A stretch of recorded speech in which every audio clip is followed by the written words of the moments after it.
우리 서로 사랑의 고백도 하겠습니다. 주님 안에서 큰 은혜 받으시기 바랍니다. 사랑합니다. 축복합니다. 시작. 주님 안에서 큰 은혜 받으시기 바랍니다. 사랑합니다. 축복합니다. 네. 할렐루야. 화창한 5월입니다. 가정의 달입니다. 5월 한 달 동안 여러분 가정이 믿음 안에서 잘 회복되어지고 또 큰 은혜 가운데 굳게 세워지기를 주님의 이름으로 축원해 드립니다. 오늘 어린이 주일이고 다음 주는 어버이 주일입니다.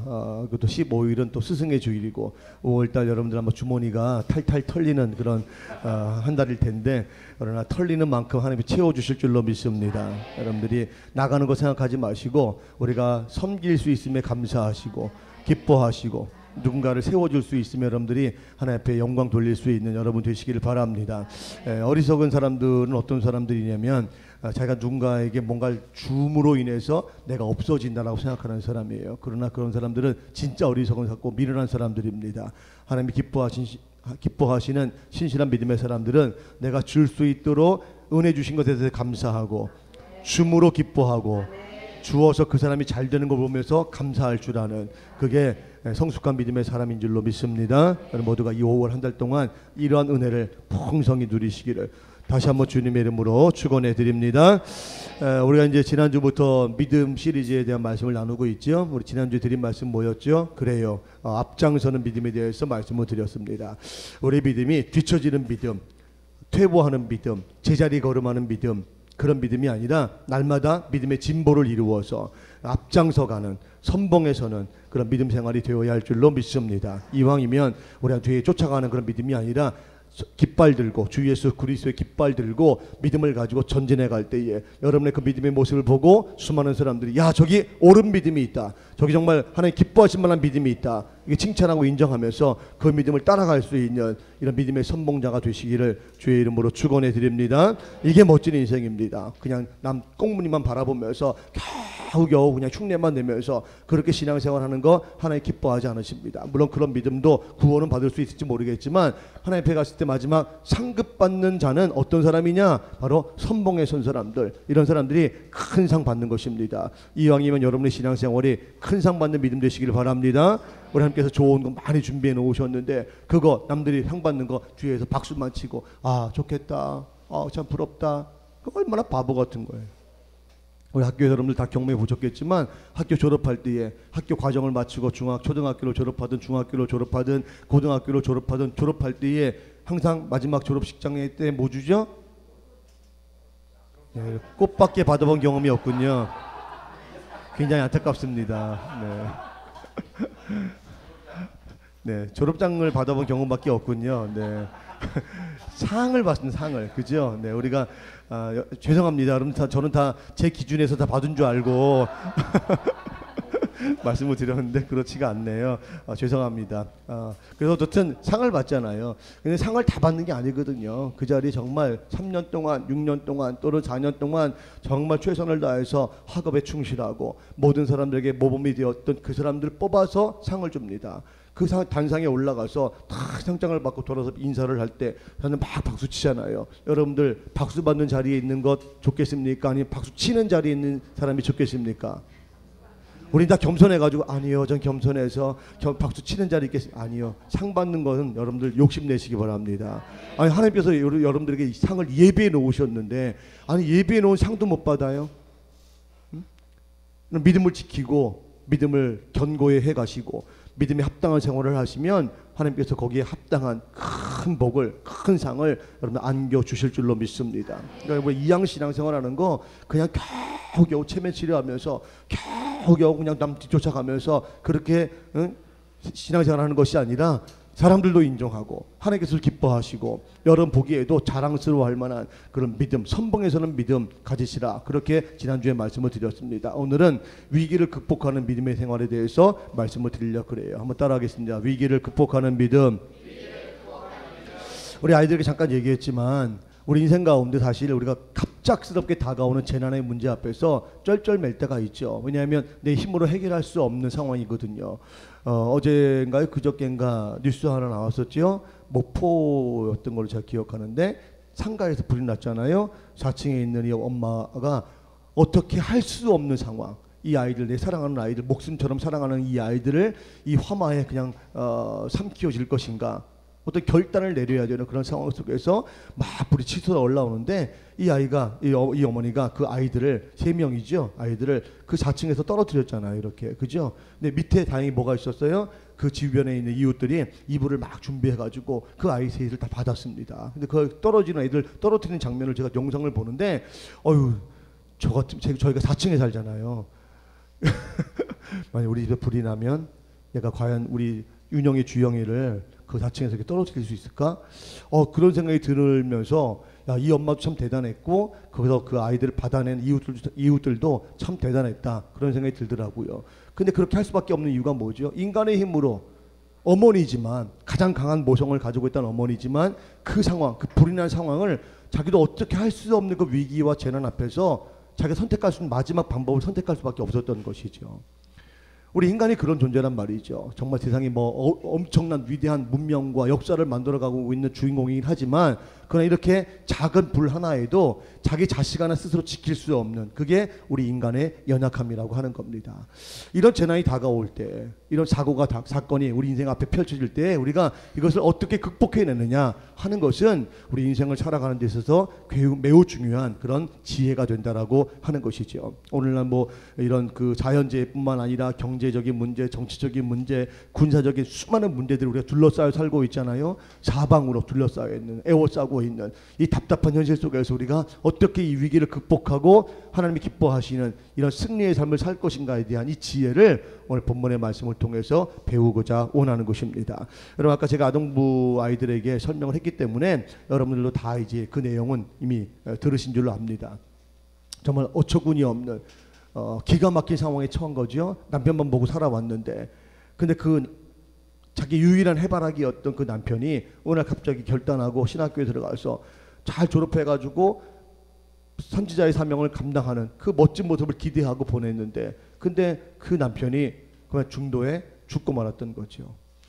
아까 잠깐 얘기했지만 그 당시의 과부는 그냥 사회적으로 매장되는 그런 상황이었습니다. 지금은 다 여성 상위 시대가 되고 여성들의 인권이 많이 높아져가지고 여자 스스로도 이렇게 혼자라도 결혼하지 않고도 때론 이혼을 했어도 살 수 있는 그런 사회적 여건이 만들어졌지만, 그 당시에 과부는 또 고아는 그냥 사회적인 약자 중에 약자로 취급받아서 아무도 그를 돌보지 않았습니다. 그래서 하나님께서 그 율법을 통해서 그들을 살리기 위한 법을 만드셨잖아요. 그래서 곡식을 추수를 하게 되면 그냥 바닥에 떨어진 것은 죽지 않도록 내버려 두죠. 누구를 위한 거예요? 과부와 고아와 나그네들을 위해서, 그들의 양식으로 삼게끔 하기 위해서 이걸 법으로 만드실 정도로 그 당시의 상황이 고아와 과부나 이런 나그네들에 대해서는 좀 치명적인 그런 사회적 여건이었단 말이죠. 그 남편만 바라보고 살았는데 그 남편이 하루아침에 갑자기 재산을 남긴 것도 아니고 오히려 빚을 남기고 죽었으니까 얼마나 기가 막혔겠습니까? 눈물도 안 나고 말할 기운도 없었을 거예요. 그런데다가 그 남편이 진 그 빚이 돌아와서 자기 2 아들을 종으로 삼겠다고 하는 이런 마지막 선고까지 듣게 되었습니다. 이 여인은 기가 막힌 상황 속에서 이 상황을 이 위기를 어떻게 극복할 것인가에 대한 지혜를 찾다가 오늘 그 지혜를 가지고 그 지혜를 활용함으로 인해서 마침내 위기를 극복하고 하나님의 영광의 역사를 온 세상 가운데 드러내 보이시는 이러한 위대한 승리를 이루신 줄로 믿습니다. 자, 그러면 오늘 여러분들에게 3가지, 아까 우리 아이들에게 했던 얘기를 다시 좀 풀어서 말씀을 드리는 것이니까 다 아시겠지만 다시 한번 설명하겠습니다. 첫째, 이런 암담한 현실을 넉넉히 이길 수 있는 힘, 이런 힘들을 우리가 어떻게 발휘할 수 있느냐. 첫째는 자신에게는 위기를 극복할 만한 힘이 없음을 인정하고 위기를 극복하게 해주실 수 있는 주님께 엎드리는 겁니다. 아멘입니까? 이 여인이 가장 잘한 일, 가장 우선적으로 잘한 일은요, 엘리사를 찾아가서 엘리사에게 부르짖었다는 거예요. 자신의 모든 형편과 처지를 엘리사에게 있는 그대로 고백했다는 것, 이것이 가장 잘한 일이었습니다. 자기가 혼자 자기가 할 수 있는 사람들을 찾아보고 자기가 할 수 있는 힘을 동원해 가지고 그 상황을 극복하려고 했던 것이 아니라, 난 아무것도 할 수 없습니다. 그러므로 엘리사에게 찾아와서 제 이 상황을 들으시고 해결해 주시기 원합니다. 그것이 이 여인이 가장 잘한 일이에요. 사실 엘리사에게는 이 여인의 문제를 해결해 주어야 하는 어떤 강제적인 의무가 있었던 것이 아니죠. 그냥 다만 자신이 세운 선지학교의 출신이라고 하는 그 남편이 그런 출신이라고 하는 도의적인 책임 외에는 아무런 의무가 그 여인을 도울 만한 의무가 없는 겁니다. 그런데 이 여인은 남편이 죽은 것과 이 아들들이 종으로 팔려가게 된 이 모든 상황이 마치 엘리사에게 있는 것처럼 호소한단 말이죠. 이 선지학교를 운영하고 있었던 엘리사 입장이 얼마나 난처했겠습니까? 당신네 학교에 좀 입학해서 공부하던 내 남편이 하루아침에 죽었습니다. 어떻게 좀 책임을 좀 져주십시오. 이렇게 들릴 수도 있었다는 것이죠. 그러나 이 여인이 엘리사를 찾은 것은 단지 엘리사의 어떤 책임을 묻거나 동정을 받으려고 한 것이 아니었다는 것을 우리는 알아야 합니다. 우리는 이 여인이 엘리사를 찾아와서 고백한 말에 주목해야 합니다. 우리 1절을 한번 다시 한번 한 목소리로 읽도록 하겠습니다. 1절입니다. 1절 시작. 선지자의 제사장들이 아내 중에 한 여인이 엘리사에게 부르짖어 이르되 당신의 종 나의 남편이 이미 죽었는데 당신의 종이 여호와를 경유한 줄은 당신이 아시는 바니이다. 이제 빚준 사람은 와서 나의 두 아이를 데려가 그의 종을 삼고자 하나이다. 아니 아멘. 여기 중간에 보니까 이 여인이 굉장히 중요한 이야기를 하고 있어요. 뭐냐면 당신의 종 누굽니까? 자기 남편이죠. 남편이 여호와를 경유하는 줄을 당신이 아는 바니이다. 그랬습니다. 그렇습니다. 지금 이 여인은 엘리사를 찾아와서 자신의 딱한 처지를 호소하고 있는 것처럼 보이지만 실상은 엘리사와 자신의 남편이 섬겼던 여호와 하나님 앞에 자신의 문제를 호소하고 있는 것입니다. 이 여인은 자신의 기가 막힌 상황을 해결하실 분은 오직 자신의 남편과 그리고 엘리사가 그토록 경외하고 있는 여호와 하나님 한 분뿐임을 믿음으로 고백하고 있는 것입니다. 사랑하는 성도 여러분, 우리의 신앙의 실체가 언제 드러난 줄 아십니까? 바로 우리가 가장 연약하여질 때에, 이렇게 극단적인 위기 가운데 빠져 있을 때에, 그때 우리 신앙의 실체가 드러나게 되어 있습니다. 문제가 없을 때, 평안할 때, 행복할 때, 이럴 때에는 우리의 믿음이 다 좋은 것처럼 보여집니다. 그때는 다 열심히 하거든요. 나름대로 최선을 다하고, 그리고 특별하게 그런 문제에 대해서 심각한 위기를 느끼지 못합니다. 그런데 우리 인생 가운데 갑작스럽게 몸이 병들다든지 사업에 실패한다든지 자녀 문제로 막 죽을 것만 같은 고통에 빠질 때, 또 영적 무력감에 빠져가지고 소망을 잃어버릴 때, 그때 자신의 신앙의 실체를 똑바로 보게 되는 겁니다. 과연 내가 그동안 자부해왔던 그런 믿음의 사람인가? 내 믿음이 과연 그 정도의 믿음인가? 이런 것들을 생각할 수밖에 없다는 것이죠. 이 여인은 아내와 두 아들을 두고 엘리사의 선지학교에 들어가 버린 남편을 원망했는지도 모릅니다. 또 가정은 돌보지 않고 가정의 그 하나님의 부르심에 뒤도 돌아보지 않고 달려가 남편에 대한 아야속함도 있었을 거예요. 어쩌면 그 남편을 부르신 하나님 자체를 원망했는지도 모릅니다. 그러나 이 여인은 남편의 죽음 앞에서 남편에 대한 원망이나 또 하나님에 대한 원망 대신 하나님의 특별하신 뜻에 순종하기로 결단했다는 것이죠. 비록 남편은 소명의 한 시간도 감당하지 못하고 죽었지만 하나님께서 계획하고 또 계시는 그 놀라운 일에 대한 믿음의 고백을 소유하기로 작정했던 것입니다. 사랑하는 성도 여러분, 위기에는 두 종류의 위기가 있습니다. 하나는 정상적인 위기와 하나는 우발적인 위기가 있어요. 정상적인 위기는 아기가 출생할 때, 또 젖을 땐 이유기, 또 성장기나 사춘기, 또 진학할 때, 뭐 졸업을 앞두고, 또 결혼을 하고 할 때, 또 정년 퇴직을 하고, 또 노년 때, 이렇게 인생에 누구에게나 닥쳐진 인생의 과업이 있죠. 인생의 단계 그 다음 단계로 가기 위한 그 중간 과정에서 누구나 위기를 겪게 되어집니다. 그럼 유발적인 위기는 갑작스럽게 회사에서 감원의 대상이 되는 거예요. 또 생각하지도 않게 내가 건강하다고 자부했는데 암에 걸린다든지 사업이 실패한다든지 아까 얘기했던 화재를 당한다든지 뭐 천재지변이 있어진다든지 이렇게 갑작스럽게 닥치는 위기들이 있습니다. 그런데 이 위기들에 대해서 대처하는 사람의 반응이 두 가지거든요. 하나는 부정적으로 반응하는 거예요. 또 하나는 적극적으로 반응하는 겁니다. 이 부정적으로 반응하는 사람들은 자신의 삶을 파편화시킵니다. 그 위기 때문에 자신의 인생을 더 큰 구렁텅이로 빠져들게 하는 그런 사람이 있는 반면에 그 위기를 딛고 그 위기로 인해서 자신의 삶의 발판을 삼는 디딤돌로 삼는 사람이 있다는 거예요. 위기는 내 사정과 형편을 가리지 않습니다. 여러분이 뭐 상황이 좋으니까 계속 복을 주고 상황이 나쁘니까 계속 위기를 주고 그런 게 아니라 그냥 여러분과 관계없이, 여러분 의지와 관계없이, 여러분 관심과 관계없이 갑작스럽게 위기가 다가온단 말이죠. 문제는 그 위기를 어떻게 관리하느냐 하는 데 있습니다. 토머스 쿤이라고 하는 신학자는 이런 말을 했어요. 위기가 중요한 것은 도구를 바꿔야 할 때가 왔음을 우리에게 암시하기 때문이다 그랬습니다. 정상적인 위기든 아니 우발적인 위기든 그 위기는 우리가 이제 지금까지 내가 관리해 왔던, 내가 사용해 왔던 그 도구, 인생의 도구를 이제는 좀 더 좋은 것으로, 좀 더 성숙한 것으로 바꿀 때가 되었음을 암시하는 기회라는 거예요.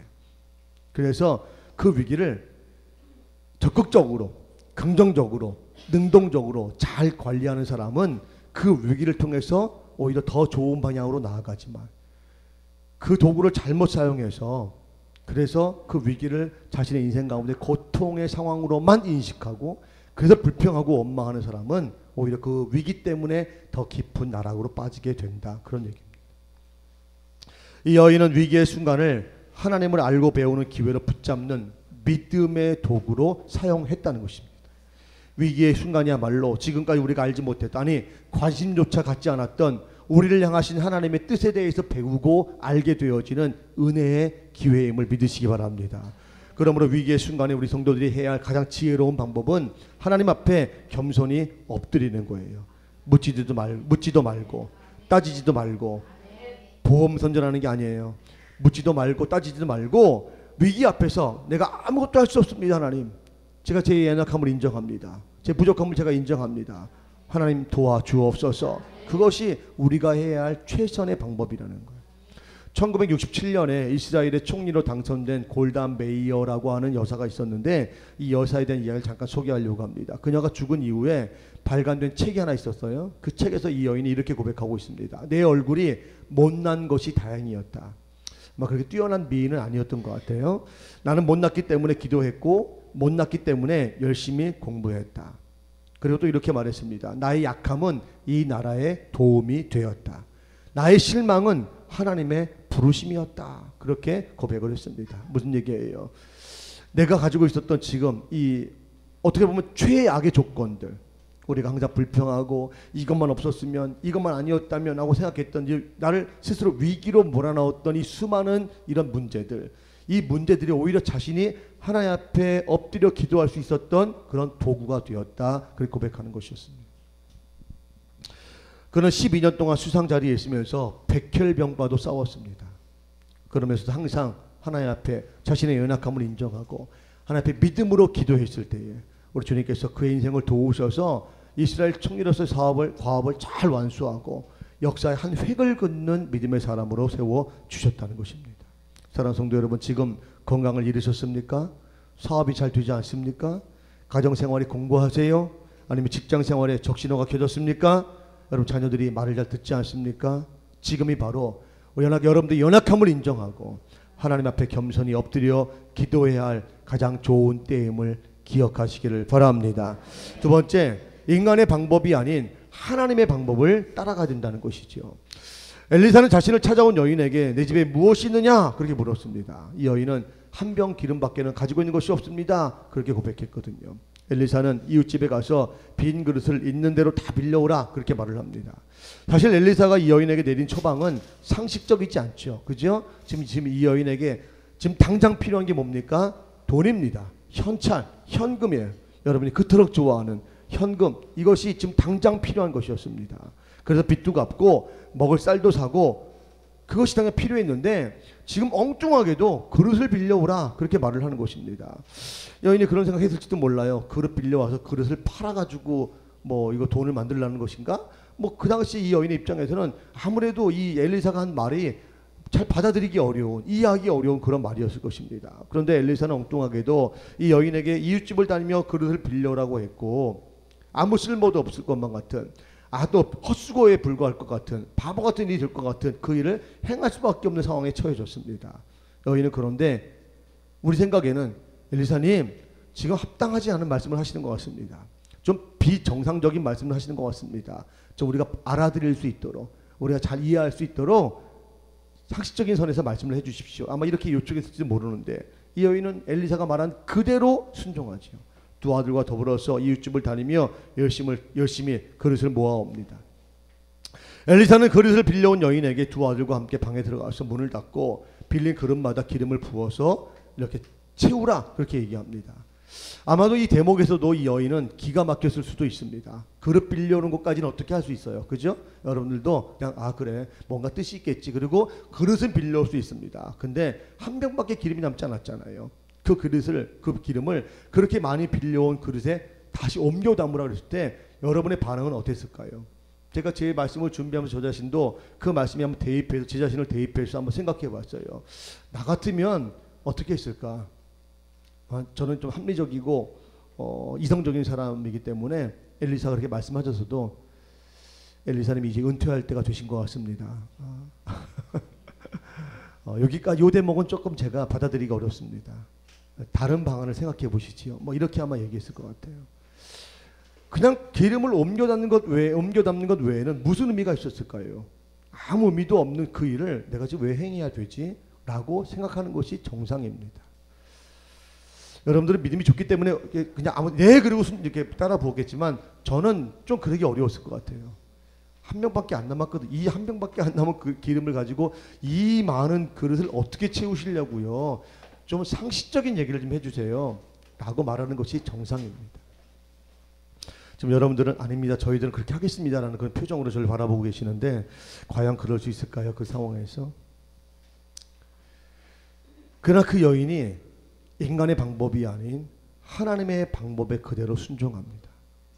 믿음으로 그 기름병을 기울여서 그 빌려온 그릇에 하나씩 붓기 시작합니다. 놀라운 일은 금방 바닥을 드러낼 줄 알았던 자신의 집에 남았던 그 기름 한 병이 그 모든 그릇을 다 채울 때까지 결코 줄어들지 않았습니다.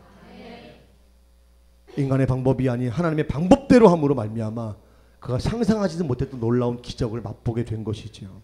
사랑하는 성도 여러분, 하나님은 여기서 우리에게 위기를 극복할 수 있는 방법을 알려주십니다. 위기를 극복하는 방법은 다름 아닌 하나님의 방법대로 하는 것입니다. 구체적인 그 내용이 있어요. 첫째는요, 우리가 하나님의 방법을 때로는 방법대로 해야 되는데 어떻게 하는 것이 하나님의 방법대로 하는 것이죠? 이렇게 우리가 궁금증을 가질 때가 있습니다. 오늘 본문에서 중요한 세 가지의 원리를 말씀하고 있어요. 하나님의 방법을 찾는 방법. 첫째는 영적 전문가의 도움을 받는 것입니다. 여인은 엘리사에게 찾아가서 도움을 받았죠. 당시 엘리사는 하나님의 방법을 가장 잘 알고 있는 사람, 이스라엘에서 하나님께서 어떻게 행하실 것인가에 대해서 가장 명확하게 알고 있는 사람이었습니다. 이 여인은 이 영적 전문가 엘리사의 도움을 받았기 때문에 위기를 극복할 수 있었다는 것이죠. 오늘 여러분의 주변에 여러분의 문제를 위탁하고 신뢰할 만한 영적 전문가가, 영적 조언가가 있습니까? 여러분 여기서 아멘을 크게 하셔야 제가 좀 살지, 아멘을 크게 안 하시면 다시 하겠습니다. 자, 우리 주변에, 여러분의 주변에 여러분의 문제를 위탁하고 신뢰할 만한 영적 전문가가 있습니까? 오늘날 사실 오늘날 목회자들이요, 영적 권위가 땅에 떨어진 시대를 살고 있습니다. 물론 목회자들이 잘못한 부분도 있어요. 아니라고는 제가 말하지 않습니다. 그러나 성도들도 한두 분, 일부에 속한 그 목회자들을 기준으로 해서 마치 모든 목회자들이 다 신뢰할 만한 존재가 못 된다, 존경할 만한 존재가 못 된다, 이렇게 생각하는 풍토가 강해진 것이 사실입니다. 그냥 목회자를 종교적인 직업인으로 바라보는 사람들이 참 많아진 시대가 됐다는 거예요. 그러나 그런 관계 속에서는요, 아무런 도움도 받지 못한다는 사실을 기억하셔야 합니다. 제가 똑같은 이제 성도들 이렇게 안수기도를 해줄 때가 있습니다. 똑같이 안수기. 저는 뭐 이렇게 뭐 치유의 은사가 강력하게 나타나는 뭐 그런 능력 있는 그런 목회자는 안 되지만 제 마음속에 여러분을 사랑하는 마음만큼은 세상에서 가장 크다, 제가 이렇게 자부하고, 주님 빼놓고 가장 크다 자부하고 있습니다. 근데 사랑의 마음으로 기도를 해주는데 어떤 분들은 그 기도를 통해서 문제가 해결되어질 은혜를 경험하는데 어떤 분들은 그렇지 못한 분들도 있거든요. 근데 대부분의 그런 경우를 보면 성도들의 믿음의 문제, 또 목회자를 바라보고 인식하는 그 관계의 문제가 있다는 것을 제가 목회를 하면서, 한 20여 년 목회를 하면서 알게 된 겁니다. 성도들이 하나님이 세우신 영적 권위자에 대한 믿음, 신뢰를 가져야 합니다. 존경하는 마음, 그것이 있어야 된단 말이죠. 그런데 목사님 뭐 그래, 많고 많은 목사님 중에 한 분이지, 이렇게 생각하고 목사에 대한 신뢰감이 없는 상황에서 기도를 받게 되어지면 그 기도는 그냥 기도의 행위 그 이상의 아무것도 아닌 것을 경험하게 된단 말이죠. 오늘 이 여인의 엘리사에게 자신의 모든 문제를 전적으로 위탁하고 맡긴 것처럼 여러분들도 이것이 하나님의 방법인 것임을 기억하시고 영적 전문가에게 도움을 받으시는 여러분 되시기를 바랍니다. 문제 뻥 터지고 난 다음에 그때 왜 목사님 어떻게 해결해 주세요. 문제는 네가 터뜨리고 왜 나한테 해결하라 그래. 그런 게 많거든요. 여러분 위기가 다가오면 찾아와서 목사님 이런 문제가 생길 것 같은데 어떻게 하면 좋을까요? 이렇게 먼저 조언을 구하고 상담을 받고 함께 기도하고 협력하면 하나님께서 하나의 방법대로 길을 여실 줄로 믿습니다. 두 번째는요. 영적 전문가의 도움과 함께 중요한 것이 있는데 바로 믿음의 그릇을 준비하는 겁니다. 이 여인은 엘리사가 그릇을 준비하라고 했을 때 준비했습니다. 그리고 준비한 그릇마다 기름이 채워졌지요. 이 여인은 자신의 그릇은 작았지만 모든 이웃에게 그릇을 빌려오는 그런 믿음의 행위를 했습니다. 여러분의 그릇이 좀 적으면 남의 그릇을 빌려서라도 큰 그릇을 준비하는 것이 필요하다는 거예요. 그릇은 뭘 의미해요? 믿음을 의미합니다. 그것도 큰 믿음을 준비해야 될 줄로 믿습니다. 우리 사랑하는 성도들이 이왕 믿는 거 아까도 말씀드렸지만 큰 믿음 가지세요. 하나님은 크신 분이시잖아요. 그러니까 크신 하나님에 대한 큰 믿음을 가지면 그 믿음의 그릇대로 채우시는 거예요. 우리가 복음서를 읽어보면 아시겠지만 예수님께서 말씀하실 때 내 믿음대로 될지어다. 내 믿음대로 될지어다. 그렇게 말씀하셨단 말이죠. 그러니까 우리가 주님께서 우리 믿음의 그릇을 준비하는 것만큼 채우시니까 이왕이면 우리 믿음의 그릇을 크게 준비하셔서 그 준비된 그릇마다 채워주신 하나님의 은혜를 경험할 수 있기를 바랍니다. 세 번째는 그릇을 빌리되 깨끗한 그릇을 빌려야 한다는 사실입니다. 엘리사는 빈 그릇을 빌리라고 했어요. 그런데 이 빈 그릇의 의미는 단지 아무것도 없는 그런 물건이 채워지지 않는 그런 그릇의 의미도 있지만 그 빈 그릇의 의미는 거기에 어떤 오점이나 흠이나 티도 없는 깨끗한 그릇을 의미하기도 한다는 사실입니다.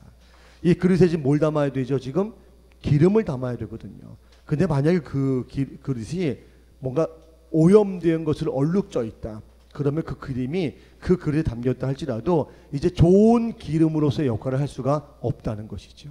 그래서 깨끗한 그릇을 준비하는 것이 중요하다 말씀하는 것입니다. 디모데후서 2장 20절에 보니까 큰 집에는 금과 은과 나무와 질그릇이 있는데 그래서 귀히 쓰는 것도 있고 천이 쓰는 것도 있는데 중요한 것은 그 그릇을 깨끗하게 준비하는 것이 중요하다 분명히 말씀하셨습니다. 깨끗함은 다른 말로 얘기하면 영성입니다. 뭘 얘기한다고요? 영성. 우리의 믿음이 순결한 영성을 근거로 하는 믿음이 되어야 될 때 그 믿음의 그릇 위에 하나님께서 부어주시는 은혜가 크다는 것입니다. 여러분의 믿음이 남에게 보이기 위한 외식적인 믿음 되지 않기를 바랍니다. 습관과 관행이 되어버린 외형적인 믿음이 되지 않기를 바랍니다. 어떤 교리와 어떤 이론으로만 무장되어진 학습화되어진 그런 믿음이 되지 않기를 바랍니다. 깨끗한 믿음, 언제 어디서든 깨끗한 믿음을 가지고 있을 때 그 믿음과 믿음의 그릇 위에 하나님께서 좋은 것으로 채우시고 그 채워진 것들로 인해서 위기가 극복되어지는 이 놀라운 역사가 있게 될 것입니다. 사랑하는 성도 여러분, 우리 옛 속담에 병은 하나인데 약은 100가지가 넘는다 그런 속담이 있습니다. 들어보셨나요? 아시죠? 네, 병은 하나인데 약은 100가지래요. 병에 대해서 내가 이런 병에 걸렸습니다. 그러면 사람들이 들은 사람들마다 처방을 내놓는데 그 처방이 100가지라는 거예요. 이 사람은 이렇게 해봐라, 저 사람은 저렇게 해봐라. 그래서 사실 한 가지의 약을 가지고 치료할 수 있는 병임에도 불구하고 이 사람 저 사람 얘기 100가지 처방을 듣다가 결국은 그 병도 고치지 못하고 병이 깊어져가지고 어려움에 빠지게 되어진다. 그런 얘기가 바로 이 병은 하나인데 약은 100가지가 넘는다라는 속담의 내용입니다. 제가 무슨 얘기를 드리려고 그래요. 진정한 믿음은요 100가지의 처방, 사람이나 환경이나 상황이나 내 의지나 감정이나 정보나 지식이나 이런 100가지의 처방을 통해서 내 인생의 문제를 해결하는 것이 아니라 내 인생의 문제를 해결하실 분은 오직 주님밖에 없습니다. 하나님밖에 없습니다. 그리고 하나님께만 매달려 엎드리는 바로 그 믿음, 한 가지 처방이 되시는 그 주님을 바라보고 주님을 의지하고 나가는 그것만이 바로 그 하나님의 방법만 선택하는 것만이 우리 인생의 문제를 해결한 유일한 길임을 깨달으시기를 바랍니다. 마지막 세 번째로는 이제 마지막이니까 기뻐하고 즐거워하세요. 자, 세 번째는 위기를 극복하게 하신 하나님의 뜻에 순종해야 된다는 거예요. 아까 우리 아이들이 얘기했지만 이 기름이 가득 채워지고 나서 이 여인이 얼마나 기뻤을까요, 여러분? 문제가 해결됐잖아요. 이 기름을 팔아서 이제 돈이 생기면 빚도 갚고 이제 행복하게 살 수 있는 모든 여건이 마련된 것입니다. 이런 생각이 가득해 있었는데 이 엘리사가 이 여인에게 이런 말을 합니다. 너는 가서 기름을 팔아서 이제 행복하게 살아라, 이렇게 말한 것이 아니라 뭘 하라고요? 빚을 갚아라. 그러니까 우선적으로 해야 할 일, 가장 먼저 할 일은 현실적인 자신의 어떤 그런 먹고 사는 생계의 문제를 해결하는 것이 아니라 네가 이전에 지었던, 네 남편이 먼저 지었던 그 빚을 먼저 해결하는 것이 더 우선적인 일이라고 말하고 있는 것이죠. 사실 이 여인은 두 아들들과 먹고 살 만한 충분한 재정을 확보하는 것이 가장 우선적인 관점이라고 생각했을지도 모릅니다.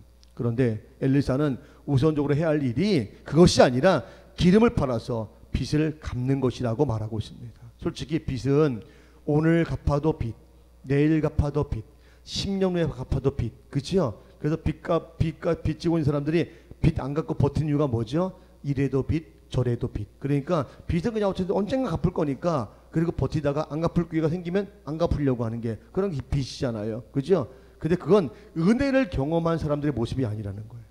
이제 하나님의 전적인 은혜를 통해서 이 문제가, 위기가 극복되어졌다면 너를 향하신 하나님의 뜻이 무엇인가를 찾아야 된다는 것이죠. 그게 뭐냐면 내가 지금까지 빚졌던, 하나님께 빚지고 사람에게 빚졌던 것들을 먼저 갚는 것이 우선이다. 그리고 나서 너의 생계의 문제를 해결하는 것이다. 그렇게 말씀하고 있는 것입니다. 매우 중요한 원리를 우리에게 말씀하고 있는 거예요. 대부분의 많은 사람들이요, 어떤 인생의 문제를 넘어서 문제가 해결되어지면 그것이 마치 자기가 잘해서, 자기가 똑똑해가지고, 자기가 힘이 뭐 있어서, 또 그런 좋은 인간관계를 맺어서 그래서 그 문제를 해결한 줄 알고 까마득하게 잊어버립니다. 자신에게 은혜를 베푸신 하나님도 잊어버리고, 자신에게 도움을 줬던 목사의 그 사랑도 잊어버리고, 자신을 위해 중보해 줬던 성도들의 그 기도도 잊어버리고, 마치 자신이 뭔가 대단한 믿음을 가지고 있어서, 또 자신이 아주 지혜로운 방법을 잘 선택해가지고, 또 자기 쌓은 어떤 선행이 있어가지고, 그래서 그 결과로 내가 이 문제를 해결한 것이냐, 그렇게 생각하는 성도들이 있다는 거예요. 그럴 때 보면 참 어처구니 없죠. 그 기가 막힌 상황을 돌파할 수 있도록, 넘어설 수 있도록 그렇게 역사하신, 도와주신 하나님의 은혜가 있는데, 목사와 성도들의 중보의 기도가 있었는데 그걸 다 잊어버리고 자신의 문제만 해결됐다고 자신의 삶의 어떤 복락을 누리기인데 열심을 내는 그런 분들이 있다는 거예요. 물론 여기 앉아 계신 분들은 한 명도 그런 분이 없습니다. 근데 가끔 그런 분들을 봅니다. 그러면 위기는 언젠가 다시 찾아옵니다. 그땐 더 감당하기 어려운, 더 헤쳐가기 어려운 그런 위기가 찾아올 수도 있다는 거예요. 왜? 우리 하나님께서 우리에게 위기를 주시는 걸 뭐 취미로 삼으시는 분이 아니라 우리가 깨우치고 신실한 믿음의 삶을 살아갈 수 있도록, 올바른 믿음의 삶을 살아갈 수 있도록 하시기 위해서 위기를 주시는 거예요. 그러니까 우리가 깨달아야 됩니다. 하나님 나를 미워하시거나 나를 밉보이셔가지고 그래서 우리가 위기를 당하는 것이 아니라, 우리가 이런 위기를 통해서 깨닫고 신실한 믿음의 사람으로 돌아오게 하시기 위해서 주시는 것이니까, 아 주여, 주님의 뜻이 그것이었군요. 깨닫고 여러분들이 내게 은혜를 주신 하나님께 그 빚을 갚고, 나를 위해서 중보해 주었던 사람들에 대한 빚을 갚고, 내가 세상 사람들이 지었던 빚을 갚아가는 이 삶을 살아야 됩니다. 그것이 무엇으로 표현되어집니까? 그 충성으로 표현되어지고, 헌신으로 표현되어지고, 섬김으로 표현되어지고, 봉사로 표현되어지고, 그렇게 표현되어지는 거예요. 그 빚을 갚으면 하나님께서 여러분이 이후에 삶에 필요한 모든 것들 더하시는 축복을 주시는 줄로 믿으시기 바랍니다. 이제 말씀을 마무리하도록 하겠습니다. 누구나 어려운 일을 당하죠. 그 중에서 극복하기 어려운 수준의 큰 위기가 있습니다. 중요한 것은 그 위기들을 통해서 우리를 성장케 하시고 경고케 하시는 하나님의 은혜를 경험하게 된다는 사실입니다. 문제는 우리가 이런 위기를 어떻게 해결해 가느냐 하는 것이 매우 중요한 것인데, 여러분 모두가 다 이 위기들을 오히려 하나님의 역사하심의 좋은 축복의 기회로 삼아갈 수 있기를 바랍니다. 오늘 세 가지 말씀을 드렸어요. 첫째는 뭐 어떻게 된다고요? 나의 약함을 인정하고 하나님께 도움을 전적으로 구하는 겁니다. 두 번째는 내 방법, 세상의 방법이 아니라 하나님의 방법대로 행하는 것입니다. 그리고 세 번째는 이 은혜를 주신, 내 인생의 위기를 극복하게 하시고 돌파하게 하신 이 하나님의 은혜에 합당한 삶을 살기 위해서 하나님의 뜻 앞에 믿음으로 순종할 줄 아는, 그리고 행할 줄 아는 그 믿음을 발휘하시면 여러분 모두가 다 위기를 돌파하고 인생 가운데 허락하신 하나님의 축복을 마음껏 누리는 그런 주인공이 다 될 줄로 믿습니다. 기도하겠습니다. 하나님 고맙습니다. 오늘 위기를 극복하는 믿음에 대해서 함께 말씀을 나누었습니다. 우리 사랑하는 성도들, 할 수만 있다면 우리 인생 가운데 다가오는 이 모든 위기의 문제들을 넉넉한 믿음으로, 강한 믿음으로 딛고 일어설 수 있도록 도와주시옵소서. 하나님 앞에 도움을 요청하고 하나님의 방법대로 실행하며 하나님께서 나에게 은혜를 베푸신 그 뜻이 무엇인가를 바로 알아서 그 뜻에 순종하는 삶을 살아갈 때에 위기는 돌파되어지고 위기는 극복되어지고 마침내 우리 이 위기를 통해서 더 좋은 길로 허락하시는, 더 풍성한 길로 허락하시는 하나님의 은혜를 경험하게 될 줄로 믿사오니 이런 위대한 믿음의 삶의 주인공들이 다 되게 하여 주시옵소서. 감사하며 예수님의 이름으로 간절히 축복하며 기도하옵나이다. 아멘.